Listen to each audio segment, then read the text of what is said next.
இந்த நடு வெயிலில் கூட்டு போகிறது, நடக்க வைக்கிறது, அவசரப்படுத்துறது, அதே மாதிரி இந்த குழந்தைங்களெல்லாம் சில நேரத்தில் இந்த திருவிழா ஃபங்க்ஷனு இப்போ மாநாடு ஆக்ஷன் டைம் வேறு மாநாடு இதுக்கெல்லாம் வேறு கூப்பிட்டு போயிட்டிங்கன்னா ரொம்ப ரொம்ப ஆபத்து.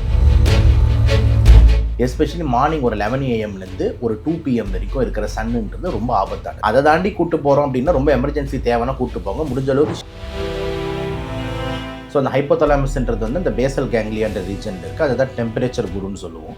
ஸோ இந்த குழந்தைங்களில் அது சரியாக கொஞ்சம் டெவலப் ஆகிருக்காது. வயசாக மூளைகளும் கொஞ்சம் பார்த்திங்கன்னா மங்கறதுன்றதுனால அந்த ஹைப்போதலாமஸ் ப்ராப்பராக இந்தளவுக்கு ஒர்க் பண்ணாது. அப்படி பண்ண முடியாததுனால இந்த எக்ஸஸ் ஹீட் படும் போது ஈஸியாகவே பக்க விளைவுகள் ஏற்படும். தாகம் அப்படி அதிகமாக கிரியேட் ஆகும்போது நம்ம என்ன பண்ணணும் அப்படின்னா ஃபீட் ஆன் டிமாண்ட் என்ன தேவைக்கேற்ப நம்ம குடிச்சிக்கிட்டே இருக்கணும். ஸோ அவங்களுக்கு தாகம் அதிகமாக எடுக்குதுன்னா அதுக்கு ஆக்ட் தண்ணி நம்ம குடிச்சிக்கிட்டே இருக்கணும். ஸோ தண்ணி தான் இந்த வெயிலில் மிகப்பெரிய உணவு. போக் பெப்சியோட இதில் தான் நீர்த்தன்மை அற்புதமாக இருக்குது. ஸோ கொஞ்சம் வெள்ளரிக்காய் சாப்பிட்றது, வாட்டர்மெலன் சாப்பிட்றது, மஸ்க் மெலன், முலாம்பழம் இந்த மாதிரி விஷயங்கள் அதிகமாக கன்சியூம் பண்ணும்போது வெயில் டைம் ஆரம்பிச்சிருச்சு அப்படின்னா எக்ஸ்ட்ரா நம்ம ஸ்கின்னுக்குமே நம்ம நிறைய கேர் கொடுக்கறது ரொம்ப இம்பார்ட்டண்டாக இருக்கும். ஏங்க கொஞ்சம் டேனான என்னங்க தப்பு, சன்ஸ்கிரீன்ஸ் எல்லாம் ஆட் வரும், இந்த லிப் கேர்லாம் ஆட் வரும், ஹேர் கேர் ஆட் வரும், மேக்கப் ஆட் வரும். ஃபுல் அண்ட் ஃபுல் பார்த்தீங்கன்னா யாரோ ஒரு முதலாளி சம்பாதிப்பார், அதுக்கு நீங்கள் நம்ம எல்லாருமே இறையாக மாறி. வெயில் டைம் ஸ்டார்ட் ஆயிடுச்சு அப்படின்னா இந்த டிசீஸ் இருக்கிறவங்க, இந்த இஷ்யூ இருக்கிறவங்க ரொம்ப உஷாராக இருக்கணும். ஒரு சில நியூராலஜிக்கல் மற்றும் சைக்காட்ரி நோய்க்கு மருந்து எடுத்துருவோம், கேர்ஃபுல்லாக இருக்கும். ஏன்னா வெயிலில் போகும்போது திடீர்னு இந்த காக்கா வலிப்பு, ஸ்ட்ரோக்ஸ் இதெல்லாம் வர்றதுக்கு வாய்ப்பு இருக்குது. ரிஃப்ளெக்ட் நேயர்களுக்கு வணக்கம். நான் உங்கள் ரக்ஷயா பார்த்தி. இன்னைக்கு நம்ம கூட டாக்டர் சபரி அவர்கள் தான் இருக்காரு. அவர்கிட்ட கேட்க நிறைய கேள்விகள் இருக்கு. வாங்க வீடியோக்குள்ள போகலாம். வணக்கம் சார். பொதுவாகவே இந்த சம்மர் டைம் ஆரம்பிச்சாலே வயசானவங்களா இருக்கட்டும் இல்லைன்னா குழந்தைகளா இருக்கட்டும் இவங்களுடைய இறப்பு அப்படிங்கிறது கொஞ்சம் அதிகமாக இருக்கும் அப்படின்னே சொல்லலாம். ஸோ இந்த ஒரு வெயில் காலத்தில் நம்ம எந்த அளவுக்கு பாதுகாப்பாக இருக்கணும்? இல்லை, கண்டிப்பாக நீங்கள் கேட்டது ரொம்ப அற்புதமான கேள்வி. ரொம்ப அதிகமாக பாதிக்கப்படுறது குழந்தைங்க, அப்புறம் வயசானவங்க தான். ஏன் அப்படின்னு பார்த்தீங்கன்னா ரெண்டுமே எக்ஸ்ட்ரீம் ஆஃப் ஏஜஸ். அதாவது வயசில் ஒன்று ரொம்ப குட்டி, இன்னொன்று ரொம்ப பழசு.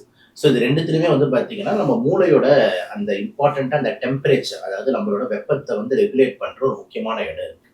அது பேர் தான் ஹைப்போதலாமஸ் அப்படின்னு சொல்லுவோம். ஸோ அந்த ஹைப்போதலாமஸ்ன்றது இந்த பேசல் கேங்லியான்ற ரீஜனில் இருக்குது. அதுதான் டெம்பரேச்சர் குருன்னு சொல்லுவோம். ஸோ இந்த குழந்தைங்களில் அது சரியாக கொஞ்சம் டெவலப் ஆகிருக்காது. வயசாக மூளைகளும் கொஞ்சம் பார்த்திங்கன்னா மங்கறதுன்றதுனால அந்த ஹைப்போதலாமஸ் ப்ராப்பராக இந்தளவுக்கு ஒர்க் பண்ணாது. அப்படி பண்ணாததுனால இந்த எக்ஸ்ட்ரீம் ஆஃப் ஏஜஸ் அந்த டெம்பரேச்சர் ரெகுலேஷன் கரெக்டாக பண்ண முடியாது. அப்படி பண்ண முடியாததுனால இந்த எக்ஸஸ் ஹீட் படும் போது ஈஸியாகவே பக்க விளைவுகள் ஏற்படுது. இப்போ எக்ஸாம்பிள் ஹீட் ஸ்ட்ரோக்குன்னு நம்ம நிறைய கேள்விப்பட்டிருக்கோம். அது மாதிரி ஹீட் சின்கோப்பு, அப்புறம் ஹீட் எக்ஸாஷன், வேர்த்து ரொம்ப அதிகமாக போயிடுறது. ஸோ பாடி டெம்பரேச்சர் டக்குன்ட்டு கோர் டெம்பரேச்சர் ஏறிடும். ஏன்னா இந்த டெம்பரேச்சர் கூட செயல் இழக்கிறதுனால. அதனால் இந்த எக்ஸ்ட்ரீம் ஆஃப் பாப்புலேஷன் ரொம்ப கேர்ஃபுல்லாக இருக்கணுன்றது முதல் ரொம்ப ரொம்ப இம்பார்ட்டன்ட் பாயிண்ட். அப்போ நம்ம இந்த ரெண்டு பாப்புலேஷனும் ரொம்ப இந்த வெயில் காலத்தில் இந்த நடு வெயிலில் கூட்டு போகிறது, நடக்க வைக்கிறது, அவசரப்படுத்துறது, அதே மாதிரி இந்த குழந்தைங்களெல்லாம் சில நேரத்தில் இந்த திருவிழா ஃபங்க்ஷனு இப்போ மாநாடு ஆக்ஷன் டைம் வேறு மாநாடு இதுக்கெல்லாம் வேறு கூப்பிட்டு போயிட்டிங்கன்னா ரொம்ப ரொம்ப ஆபத்து. ஸோ அந்த குழந்தைங்க தலையில் வெயில் பட்டுக்கிட்டே இருக்கிற போது ஈஸியாக அந்த மாதிரி பக்க விளைவுகள் வரலாம். ஸோ முதல்ல போகிறத அவாய்ட் பண்ணுங்கள். எஸ்பெஷலி மார்னிங் ஒரு 11 AM ஒரு 2 PM வரைக்கும் இருக்கிற சன்னுன்றது ரொம்ப ஆபத்தானது. ஏர்லி மார்னிங்கு ஓகே, ஈவினிங்கிறது ஓகே. இந்த நடு டைமில் இந்த ரெண்டு பாப்புலேஷன் போகிறது அவாய்ட் பண்ணுறது ரொம்ப ரொம்ப இம்பார்ட்டன்ட்டு. அதை தாண்டி கூப்பிட்டு போகிறோம் அப்படின்னா ரொம்ப எமர்ஜென்சி தேவைன்னா கூப்பிட்டு போங்க. முடிஞ்ச அளவுக்கு ஷேட் இருக்கிற மாதிரி பார்த்துக்கோங்க. டைரெக்டாக அந்த தலையில் வெயில் படாமல் பார்த்துக்கிறதுன்றது தான் மெயின். Okay sir. இப்போ இந்த மாதிரியான வெயில் டைம் வரும்போது பொதுவாகவே மக்கள் எந்த அளவுக்கு தன்னை பாதுகாத்துக்கணும், உணவு முறையில் எந்த அளவுக்கு இருக்கணும்? கண்டிப்பாக மெயினாக நம்ம ஆட்டோமேட்டிக்காக நம்ம உடம்பே ஒரு சில விஷயத்தை மாற்றும். யூரின் போகிறது ரொம்ப கம்மியாகும். யூரின் போகிற கலர் மாறும். ஒயிட் கலர்லேருந்து ரொம்ப டார்க் எல்லோவாக போகும். சில பேர் யூரின்லேருந்து எரிச்சலாக போகுதுன்ற மாதிரிலாம் கம்ப்ளைண்ட் பண்ணுவாங்க. வேர்க்கிறது ரொம்ப அதிகமாகும். அதை தாண்டி மெயினாக இம்பார்ட்டண்ட்டாக தாகங்கள் அதிகமாக எடுக்க ஆரம்பிக்கும். ஸோ இதெல்லாம் நேச்சுரலாகவே கடவுள் ஒரு மெக்கானிசத்தை கிரியேட் பண்ணுறாரு. என்னென்னா தாகத்துக்காக. ஓகேங்களா? ஸோ அவன் தாகம் அப்படி அதிகமாக கிரியேட் ஆகும்போது நம்ம என்ன பண்ணணும் அப்படின்னா ஃபீட் ஆன் டிமாண்ட் என்ன தேவைக்கேற்ப நம்ம குடிச்சிக்கிட்டே இருக்கணும். ஸோ அவங்களுக்கு தாகம் அதிகமாக எடுக்குதுன்னா அதுக்கு ஏற்ற தண்ணி நம்ம குடிச்சிக்கிட்டே இருக்கணும். ஸோ தண்ணி தான் இந்த வெயிலில் மிகப்பெரிய உணவு. யாரும் அந்த வெயில் டைமில் தண்ணி குடிக்காமல் இருக்காங்களோ அவங்களுக்கு தான் பக்க விளைவுகள் அதிகமாக வர ஆரம்பிக்கும். கிட்னி கற்களில் ஆரம்பித்து, சிறுநீர் பிரச்சனைகள் ஆரம்பித்து, இந்த வெயில்னால் வரக்கூடிய ஹீட் ஸ்ட்ரோக்கில் ஆரம்பித்து எல்லாத்துக்குமே பார்த்திங்கன்னா தண்ணின்றது ரொம்ப மெயின். ஸோ தண்ணி தேவைக்கேற்ப குடிச்சிக்கிட்டு இருக்கணும். இப்போ சில பேர் சொல்லுவாங்க ஒரு நாளைக்கு 2 லிட்டர் குடி, 3 லிட்டர், இதில் அளவே கிடையாது. வெயில் பொறுத்த வரைக்கும் அளவுன்றதே கிடையாது. வெயில் பொறுத்த வரைக்கும் தாகன்றதே இருக்கக்கூடாது. எப்பவுமே உன் நாக்கில் அந்த தண்ணியோட தன்மை இருந்துக்கிட்டே இருக்கணும். உங்கள் நாக்கு ட்ரை ஆகுது, உங்கள் உதட்டு ட்ரை ஆகுது, உங்கள் வாய் வறண்டு போகுது, தொண்டை வந்து அப்படின்ற மாதிரி ட்ரையாக இருக்குன்னா அப்போ நீங்கள் வந்து சரியாக தண்ணி குடிக்கலன்னு அர்த்தம். அப்போ அதுக்கேற்ற மாதிரி தண்ணியை வந்து குடிச்சிக்கிட்டே இருங்க. 2வது உணவு முறையில் முடிஞ்ச அளவுக்கு ரொம்ப இந்த காரம் மசாலா விஷயத்தெல்லாம் கொஞ்சம் அவாய்ட் பண்ணுங்கள். ஏன்னா வயிறு சிறுமை பிரச்சனைகள்லாம் ரொம்ப அதிகமாக வந்து இப்போ வெயிலில் வந்து நடக்கும். ப்ளஸ் இந்த மாதிரிலாம் நீங்கள் ஜென்ரலாக இந்த ஹெவி மீல்ஸ் இந்த மாதிரிலாம் நம்ம சாப்பிடும்போது தண்ணிகள் இன்னும் அதிகமாக தேவைப்படும். அப்போ தண்ணிகள் ஆல்ரெடி நம்மளுக்கு இந்த ஹீட்டுக்காக கொடுக்கணும். எக்ஸஸாக நீங்கள் நல்லா யோசிச்சு பாருங்கள். நீங்கள் நல்லா ஒரு பிரியாணியெல்லாம் சாப்பிட்டு முடிச்சிங்கன்னு வச்சுக்கோங்களேன், ரொம்ப தாகமாக இருக்கும். நிறைய தண்ணி குடிக்கலான்ட்டு சில பேர் பெப்சி குடிப்பாங்க, கோக் குடிப்பாங்க. அப்போ தண்ணி வந்து இந்த இடத்துல வயிற்றுக்கு அதிகமாக தேவைப்பட ஆரம்பிக்கும். அப்போ முடிஞ்ச அளவுக்கு உங்கள் உணவுகளை வந்து பேலன்ஸ்டாக, நீட்டாக, ஈஸியாக, டைஜஸ்டபிளாக வைக்கணும். ஸோ அதை விட்டுட்டு ரொம்ப போட்டு நொந்துற மாதிரியான ஒரு டயட்ஸை வந்து முடிஞ்ச அளவுக்கு அவாய்ட் பண்ணுறது வந்து இந்த வெயிலில் நல்லது. சாப்பிட்டாலும் கொஞ்சம் பசிக்கு ஏற்பன்ற மாதிரி சாப்பிட்டுக்கணும். ஸோ தட் நீரம் வந்து போதுமான்மை வந்து கரெக்டாக இருக்கும். அதே மாதிரி ரொம்ப இம்பார்ட்டண்ட்டாக இந்த வெயிலுக்குன்னு கடவுள் ஒரு சில பழங்கள்லாம் படைக்கிறாரு. கரெக்டாக வெயில் காலம்னு பார்த்தீங்கன்னா இப்போ நம்ம போய் போகிறோம், அந்த அக்காங்கெல்லாம் தர்பூசி கடை போட்டாங்க, நம்ம அண்ணாச்சிங்கெல்லாம் பார்த்தீங்கன்னா வந்துட்டு இளநீர் கடை போட்டாங்க, அதுக்கப்புறம் இந்த முலாம்பழம் கடைங்க நிறைய வந்துருச்சு. அப்போ வெயிலுக்குன்னே கடவுள் இதெல்லாம் வந்து உற்பத்தி பண்ணி வளர்த்து அனுப்புகிறாரு. நீங்கள்லாம் ட்ராபிக்கல் கண்ட்ரியில் இருக்கீங்க, வெயில் காலமாக இருக்குது, அப்போ இந்த பழங்கள்லாம் உங்களுக்கு உற்பத்தி பண்ணி தரேன்ட்டு. அப்போ இதெல்லாம் தேவைக்கேற்ப நம்ம குடிக்கணும். நம்ம எல்லாருமே வண்டியை நிறுத்திட்டு அண்ணா ஒரு கோக் கொடுங்க, பெப்சி கொடுங்க அப்படின்ற மாதிரி பண்ணாமல் எல்லாரும் வந்து இந்த மாதிரி வியாபாரிகளை ஊக்க வைக்கணும். அதுதான் அந்த கோக் பெப்சியோட இதில் தான் வந்து நீர்த்தன்மை அற்புதமாக இருக்குது. ஸோ கொஞ்சம் வெள்ளரிக்காய் சாப்பிட்றது, வாட்டர்மெலன் சாப்பிட்றது, தர்பூசணி அதான் வாட்டர்மெலன், மஸ்க் மெலன், முலாம்பழம் இந்த மாதிரி விஷயங்கள் வந்து அதிகமாக கன்சியூம் பண்ணும்போது ஹைட்ரேஷனும் நல்லாயிருக்கும், இதுவும் நல்லாயிருக்கும். இளநீர்லாம் அற்புதமான ட்ரிங்க்கு. ஓகே, மோர் கடை பார்த்தா நிறுத்திடுங்க, கூழ் கடை பார்த்தா நிறுத்திடுங்க. இந்த மாதிரி கடையில் தான் நம்ம நிறுத்தினவே தவிர தயவு செஞ்சு வந்து பார்த்திங்கன்னா இந்த குளிர்பானங்கள் கடையை பார்த்து நிறுத்தவே நிறுத்தாதீங்க. ஓகேங்களா? ஸோ இந்த மாதிரி விஷயங்களை ஹைட்ரேஷனை தேடுறதோட இந்த விஷயத்தில் ஹைட்ரேஷன் தேடுறது நல்லது. ப்ளஸ் வெளியே போகும்போது கண்டிப்பாக 1 லிட்டர் பாட்டில் வந்து நீங்கள் எடுத்துகிட்டு போயிடுங்க. அந்த தண்ணி பாட்டிலில் முடிஞ்சால் வந்து கொஞ்சம் லெமன் மற்றும் கொஞ்சம் உப்பையும் போட்டு வச்சுக்கிட்டிங்கன்னா எலக்ட்ரோலைட்ஸும் சேர்ந்துருக்கும். ஏன்னா வேர்க்கும் போது உப்பு தன்மையாக நம்மளுக்கு வெளியே வந்துக்கிட்டே இருக்கும். அப்போ டீஹைட்ரேஷன் ஏற்படும். அப்போ மசில் கிராம்ஸ் இதெல்லாம் அதிகமாக இருக்கும். அப்போ கொஞ்சம் இந்த எலக்ட்ரோலைட்ஸ் உப்பு சேர்ந்து நீங்கள் போட்டு போகும்போது பெட்டராக இருக்கும். கண்டிப்பாக சார். இப்போ இந்த வெயில் டைம் ஆரம்பிச்சிருச்சு அப்படின்னா எக்ஸ்ட்ரா நம்ம ஸ்கின்னுக்குமே நம்ம நிறைய கேர் கொடுக்கறது ரொம்ப இம்பார்ட்டண்டாக இருக்கும். நம்ம வெயிலுக்கு போகிறோம், நம்ம ஸ்கின் வந்து நிறைய டான் ஆகிறதுக்கான வாய்ப்புகள் இருக்கு இல்லையா? ஸோ அதிலேருந்து நம்மளை எப்படி காப்பாது? சரி, கண்டிப்பாக வந்து இது வந்து பார்த்தீங்கன்னா இந்த ரொம்ப வெள்ளை இருந்தால் அழகுன்னு நினச்சிக்கிட்டு ஒரு கும்பல் நீங்கள் சுற்றிக்கிட்டு இருக்கு. ஓகேங்களா? அந்த கும்பலுக்கு நீங்கள் சொல்கிறது கரெக்டாக இருக்கும். ஓகேங்களா? ஏன் அப்படின்னா நான் பெரும்பாலுமா வந்து பார்த்தீங்கன்னா இந்த வயிற்றில் இருக்கிறவங்க வந்து அழகாக இருக்காங்கன்றது நான் வந்து ஆதரவே தெரிவிக்க மாட்டேன். நம்ம ஊர் கலரு கருப்பு, நம்ம ஊர் கலரு டேனு, நம்ம ஊர் கலரு ப்ரௌனு. இந்த மாதிரி டிராபிக்கல் கண்ட்ரீஸில் இருக்கிறவங்களாம் இந்த மாதிரி ஒரு கலரில் தான் இருப்பாங்க. புரியுதா நான் சொல்கிறது? இப்போ ஆஃப்ரிக்காவில் இருக்கிறவங்க இந்த மாதிரி நீக்ரோஸ்ன்னு சொல்கிறோம், இவங்களாம் வந்து பார்த்தீங்கன்னா இன்னும் கருப்பாக கூட இருப்பாங்க. ஸோ இது நீங்கள் கேட்குற கொஸ்டின் யாருக்கு அப்படின்ற மாதிரி தான் ரொம்ப வந்து இந்த கலரை ரொம்ப முக்கியத்துவப்படுத்தி சொல்கிறவங்களுக்கு தான் இந்த சன்ஸ்க்ரீன்ஸு அப்படின்னு ஒன்று மார்க்கெட்டில் உட்காந்துக்கிட்டு இருக்கு. அப்புறம் பலவிதமான பொருட்கள், காஸ்மெட்டிக் பொருட்கள் வந்து மார்க்கெட்டில் இருக்குது.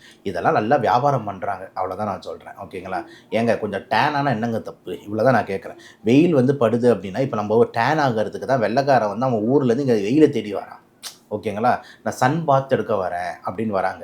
Goa beach, Pondicherry beach, Maldives, Thailand இங்கெல்லாம் படுத்துக்கிட்டு இருக்காங்க. யார்? ஃபாரினர்ஸ். எதுக்குன்னா சன் பாத்துக்காக. ஆனால் நம்ம சன்னை பார்த்து பயப்படுறோம். புரியுதா நான் சொல்கிறது?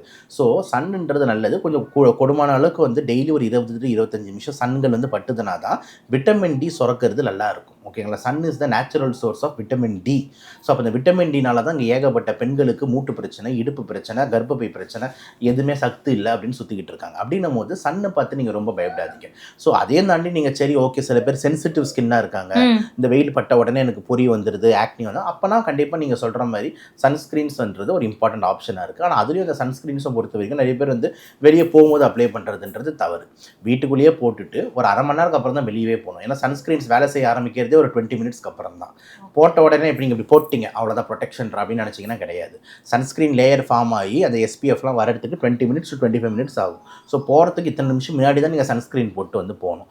இதை தாண்டி வந்து ஷேட் மெத்தட்ஸ், இப்போ எக்ஸாம்பிள் அம்ப்ரெல்லா, கேப்பு, கொடை பிடிச்சிக்கிறது. இப்போ நிறைய கேர்ள்ஸ்லாம் பார்த்தீங்கன்னா மூஞ்சே தெரியாதுல்ல, கண்ணு மட்டும் தான் தெரியும். எந்த தலையிலேருந்து கால் வரைக்கும் பார்த்தா ஏதோ கருப்பு கலரில் ஒரு துணி பூதம் மாதிரி போட்டிருப்பாங்க, ஃபுல்லாக பேய் மாதிரி அப்படியே எல்லாத்தையும் போட்டு மூடியிருப்பாங்க, கண்கள் தான் தெரியும். இந்த மாதிரிலாம் ஒரு சில பேர் மெத்தட் ட்ரை பண்ணுறாங்க. பார்த்து மூச்சு முட்டி எதாவது ஆகிடாதீங்க. ஓகேங்களா? ஸோ அந்த மாதிரி விஷயங்களாம் வந்து நீங்களாம் வந்து பண்ணலாம், தப்பு கிடையாது. சன்ஸ்க்ரீன்ஸ் இருக்குது. இவ்வளோ தான் நான் வந்து அந்த ஸ்கின் ப்ரொடெக்ஷன் பற்றி. மற்றபடி ரொம்ப சென்சிட்டிவ் ஸ்கின் ப்ராப்ளம்ஸ் இருந்தால் டெர்மட்டாலஜிஸ்ட்டை பார்க்குறது வந்து பெட்டர் ஆப்ஷன். ஸோ நான் வந்து இந்த அழகுக்கு வந்து இருக்கிறது அப்படின்றது வந்து தடை கிடையாது, அதெல்லாம் தப்பே கிடையாது. நான் என்ன சொல்ல வரேன்னா, வெள்ளையாக இருந்தால் தான் அழகுன்னு நினைக்கிறது தவறுன்றேன். ஓகேங்களா? எல்லாமே அழகு தான், கருப்பும் அழகு தான், எல்லாமே அழகு தான். ஸோ நீங்கள் பார்க்குற கண்ணில் தான் இருக்குன்றது தான் நம்ம பார்க்குறோம். கண்டிப்பா சார். இப்ப இந்த வெயில் டைம் ஆரம்பிச்சாலே நீங்க சொன்ன மாரி இந்த சன்ஸ்கிரீம்க்கான ஆட் வந்து ரொம்ப அதிகமாயிரும். உண்மையிலேயே இந்த சன்ஸ்கிரீனால பலன் இருக்கா? ஒரு விஷயம் பலன்னா என்னது? அதான் SPF சன் புரொடெக்டிவ் ஃபேக்டர் இல்ல இருக்குல்ல. கண்டிப்பா எல்லாருமே போடணும். நீங்க வந்து வீட்டுக்குள்ளாரே இருந்தா கூட போடுங்க. கார்ல போனாலும் போடுங்கன்றாங்க இல்லையா? அந்த அளவுக்கு இருக்கா அதோடைய ஒண்ணுமே தேவை? கிடையாது. ஒண்ணுமே கிடையாது. யாரு உங்க தாத்தா சன்ஸ்கிரீன் போட்டாரா? உங்க ஆயா சன்ஸ்கிரீன் போட்டாங்களா? இல்ல அவரோட அப்பா போட்டிருப்பாரா? யாருமே போட்டிருக்க மாட்டாங்க. அண்ணாச்சிலேருந்து மேல சேடு வரைக்கும் யாரும் சன்ஸ்கிரீன்லாம் போட்டிருக்க மாட்டாங்க. எல்லாமே வந்து பார்த்தீங்கன்னா வந்துட்டு, இந்த காலகட்டத்தில நம்மளெல்லாம் வெஸ்டர்னைசேஷனா மாத்தி, அந்த வெஸ்டர்ன்ஸ்லலாம் பாருங்க இதெல்லாம் போட்டு அழகா இருக்காங்க. க்ளோ ஸ்கின் பாருங்க, இத பாருங்கன்னு சொல்லிட்டு நம்மளெல்லாம் ஊக்குவிச்சு, இதுதான் அழகுன்னு பல்வேறு விதமான சீரியல்கள், படங்கள், படக்காட்சிகள், ஹீரோயின்ஸ் எல்லாம் காமிச்சு, நானும் ஒரு ஹீரோயின்டா அப்படின்ற மாரி எல்லா பொண்ணுங்களுக்கு மனச கெடுத்து, பெண்கள்லாம் கல்பனா சாவ்லா மாதிரியோ, இல்லைனா மும்ரு மேடம் மாரியோ பிரசிடென்ட் ஆஃப் இந்தியாவா ஆகுறத தடுத்து, அவங்க எல்லாரையும் ரீல்ஸ் போட்டு அவங்கள காமெடியா டான்ஸ் ஆட விட்டு, இந்த சோஷியல் மீடியா, இன்ஸ்டாகிராம்லலாம் அவங்களலாம் வந்து மூளை செலவு பண்ணி, இந்த மாரி ஒரு விஷயத்துக்கு தள்ளி விட்டுட்டாங்க. இத நான் வந்து ரொம்ப ரொம்ப என்ன சொல்றது, கஷ்டமோடு சொல்றேன். ஓகே. எல்லா பெண்களும் வந்து எப்படி இருக்கணும்? சிங்க பெண்கள் மாரி இருக்கணும். கரெக்ட்டா? ஒரு ஜெமிமா ராட்ரிக்ஸ் இந்தியாவுக்கு ஒரு வேர்ல்டு கப் அடிச்சு தராங்க. ஹர்மன்ப்ரீத் கவுர் ஒரு வேர்ல்டு கப் அடிச்சு தராங்க. அந்த மாரி வந்துட்டு ஒரு பெண்கள வந்து சமுதாயத்தில ஒரு முக்கியமான ஒரு பில்லரா வைக்கணும். கரெக்ட்டா? அத விட்டுட்டு வந்துட்டு ஒரு ரீல்ஸ் போடுறதுக்கு, டான்ஸ் ஆடுறதுக்கு, அதுக்கப்புறம் வந்து அழகுக்கு அப்படின்ற மாரி ஒரு விஷயத்தில தள்றதுனால தான் இந்த மார்க்கெட்டிங் ஏஜென்சிலாம் வளருது. இப்ப பாருங்க எல்லா விதமான நீங்க சொல்ற மாரி சன்ஸ்கிரீன்ஸ் எல்லாம் ஆட் வரும். இந்த லிப் கேர்ல ஆட் வரும். ஹேர் கேர் ஆட் வரும். மேக்கப் ஆட் வரும். ஃபுல் அண்ட் ஃபுல் வந்து பார்த்தீங்கன்னா, யாரோ ஒரு முதலாளி சம்பாரிப்பாரு. அதுக்கு நம்ம எல்லாருமே இரையா வந்து மாறிக்கிட்டு இருக்கோம். அதெல்லாம் தேவையே இல்லைல்ல. வீட்ல டெய்லி தேங்காய் எண்ணெத்த ஃபேஸ்லேயே உடம்புலேயே தேய்ச்சிட்டு குளிச்சா போதாதா? தலையில தேங்காய் எண்ணெய் தேய்ச்சா போதாதா? நல்லெண்ணெத்த தேய்ச்சி குளிச்சா போதாதா? கடலை மாவு போதாதா? சீயக்காய் போதாதா? இதெல்லாம் தானே ஆதி காலத்துலேருந்து வந்து இருந்துகிட்டு இருக்கிற ஒரு நல்ல பொருட்களா இருந்துகிட்டு இருக்கு. ஸோ இப்போ எங்க பாட்டியெல்லாம் ரொம்ப அழகா இருப்பாங்க. எங்க ஆயாலாம் ரொம்ப அழகா இருப்பாங்க. அவங்க என்ன தேய்ச்சி குளிக்கிறீங்கன்னு கேட்டா, மஞ்சள் தான் தேய்ச்சி குளிச்சேன்னுவாங்க. மஞ்சள் தேய்ச்சி குளிச்ச ஆயாவோடவா நம்ம அழகாயிட போறோம். ஸோ அதனால வந்து இது எல்லாமே வந்து ஃபேன்சி திங்ஸ். ஒண்ணும் பண்ண முடியாது. இப்ப இருக்கிற காலகட்டத்தில வெஸ்டர்னைசேஷன், இன்ஸ்டா, ரீல்ஸ் எல்லாத்துனால நம்மலாம் மாறியிருக்கோம். கண்டிப்பா சார். இப்ப பொதுவாவே இந்த வெயில் டைம் ஸ்டார்ட் ஆயிருச்சு அப்டின்னா, இந்த டிசீஸ் இருக்கிறவங்க, இந்த இஷ்யூ இருக்கிறவங்க ரொம்ப உஷாரா இருக்கணும்னா யாரெல்லாம் இருக்கணும் சார்? கண்டிப்பா இந்த மாரி பிபி பிரச்சனை இருக்கிறவங்க கேர்ஃபுல்லா இருக்கணும். ஹை சுகர்ஸ் இருக்கிறவங்க கேர்ஃபுல்லா இருக்கணும். அதே மாதிரி வந்து பார்த்தீங்கன்னா, ஒரு சில நியூராலஜிக்கல் மற்றும் சைக்கியாட்ரி நோய்க்கு மருந்து எடுத்துறவங்க கேர்ஃபுல்லா இருக்கணும். ஏன் அப்டின்னா, இந்த பிபி இஷ்யூஸ்ல பீட்டா பிளாக்கர்ஸ் நெறைய பேர் ஒரு சில மாத்திரைகள் எடுத்துக்கிட்டு இருப்பாங்க. அது எடுத்துக்கிட்டு இருக்கவங்க வெயில்ல போகும்போது திடீர்னு பிபி டவுன் ஆகி பிரச்சனை வர்றதுக்கு வாய்ப்பு இருக்கு. அதே மாரி நான் சொன்ன மாரி ஆன்டி சைக்கியாட்ரிக் மெடிசின்ஸ், இந்த நியூராலஜிக்கல் காக்கா வலிப்பு மெடிசின்ஸ் இவங்களும் வந்து பார்த்தீங்கன்னா, வெயில்ல போகும்போது திடீர்னு இந்த காக்கா வலிப்பு, ஸ்ட்ரோக்ஸ் இதெல்லாம் வர்றதுக்கு வாய்ப்பு இருக்கு. ஸோ இவங்கலாம் வந்து கேர்ஃபுல்லா இருக்கிறதுன்றது ரொம்ப ரொம்ப இம்பார்ட்டன்ட். இத தாண்டி வந்து பார்த்தீங்கன்னா, மத்த நோய் இருக்கிறவங்கலாம் இவங்கலாம் கேர்ஃபுல்லா இருக்கணுன்றது இந்த இந்த சிறுநீர் பிரச்சனைலாம் இருக்குல்ல, கிட்னி ஃபெயிலியர் அவங்களுக்குலாம் இன்னும் தாகம் அதிகமா இருக்கும். அவங்களுக்குலாம் என்ன வந்து கொடுமையான விஷயம்னா, அவங்கலாம் வந்து அதிகமா தண்ணியே குடிக்கக்கூடாது.